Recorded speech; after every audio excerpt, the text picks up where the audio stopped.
Shaman Jeff here at the Village Mystic, wishing you a wonderful week. We're living in some pretty exciting times and getting ready to open back up, and you want to observe still a little bit of safe practice. I'm sure tomorrow we have a large shipment coming in, so that's going to be exciting as you get to see the new stuff. Tomorrow night we have our meditation. That's going to be on the Facebook Live for you. And so that's going to be a really good meditation. We're going to gear it towards healing. Something all of us could use a little bit of, and some of us more than others. But if you want to tell your friends, share it. I'm sure they're going to enjoy the energy. I have picked a card for you tonight, and the card that I picked is the Scarab. Powerful card. You know, in the Navajo system, the beetle represented emergence, where they lived below the ground, and the beetle led them back above ground. And in the Egyptians, of course, it was the scarab that carried the disc. And so it brought about the reminder that all the power you ever need is limitless within you if you accept it. If you don't want to, you're right also. But it is there for you. Own that power that's around you. Create your reality. Don't feed the fear. Don't feed the worry. We're living in a time in which there's plenty of things to become challenged about, or to let us give our power away to worrying about. But a part of the design is that we come closer to being in our higher self when we rise above these things. And now is the time to own your power. Now is the time to rise above things. Now is a challenge in which you can grow from. I also have a neat little stone I picked for you this week because it's a dual purpose. I have picked the smoky quartz, which the smoky quartz that I have here has been with 14 of the ancient crystal skulls, including the 2 of my own, Aska and Zadka, of course. So it does have the energies of the ancient skull, so it's carrying those higher levels and the downloads of higher knowledge and wisdom. But at the same time, it's carrying the energy of a smoky quartz, which smoky quartz is a great stone for keeping you grounded, keeping your root chakra open, and also smoky quartz will rid you of negative.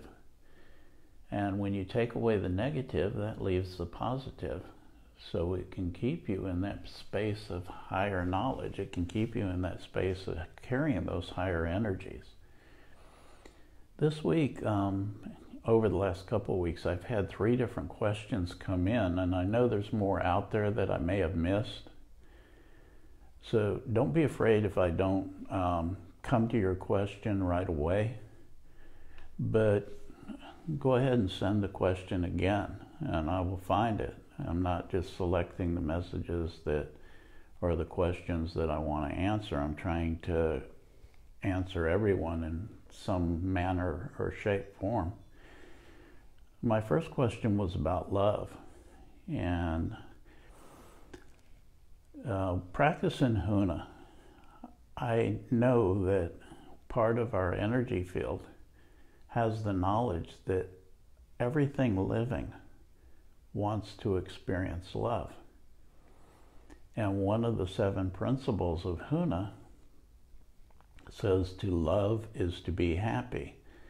Now, it's not saying to be loved is to be happy, but to have that love within you that you can share with others. But that's a higher energy of love. That's a higher consciousness. It has respect. It has caring. It harms none. And till you respect it, it also requires that you have self-imposed boundaries, that you realize that your boundaries ends where another's begins. And you always want to remember the law of one. And you want to live with that kind of loving energy. It's difficult most of the time to hold that energy, but that's a part of our purpose, and that's our true nature.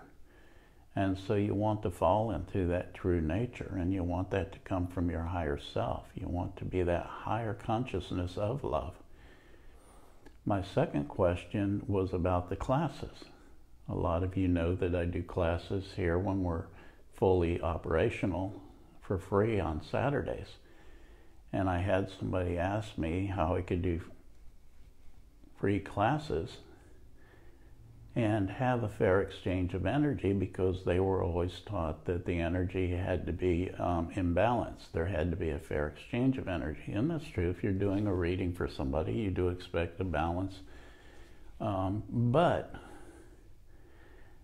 if you're living in a world of abundance and your true consciousness is to be in service to others and not to yourself, there is a bigger picture going on in the universe, and the universe has a universal law that it has to work in fairness.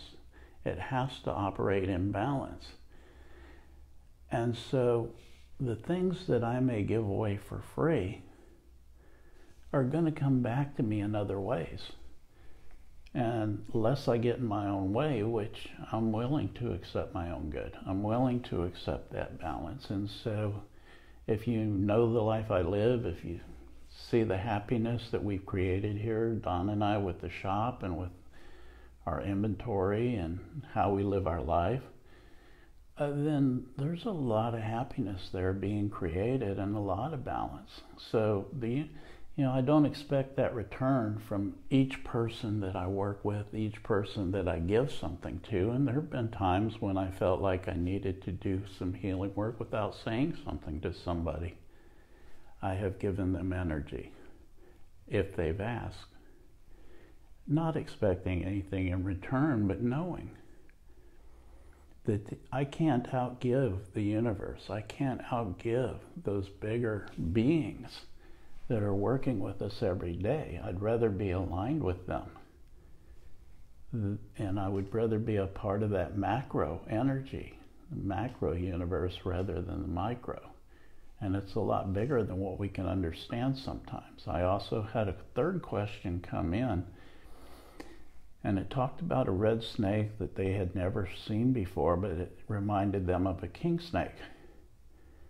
Well, I've collected snakes for years as a child, and from everything that you have described to me, I would say that that's a Honduran king snake. If you look it up, they're a brilliant orangish red, very pretty. And the king snakes in itself, they eat other snakes along with rodents, but just knowing that they eat snakes that could be harmful, venomous, and is to tell you that there is protection around you, that you are starting to move towards that higher purpose. And that is why you would have the vision of the king snake. And so, like us, subscribe, share. A lot of people are in a place where they would want to learn, and this is a good opportunity. This is Shaman Jeff at the Village Mystic. Create a beautiful week for yourself. And of course, a lot of varieties of beetles do fly, and this one is flying at you. I am out.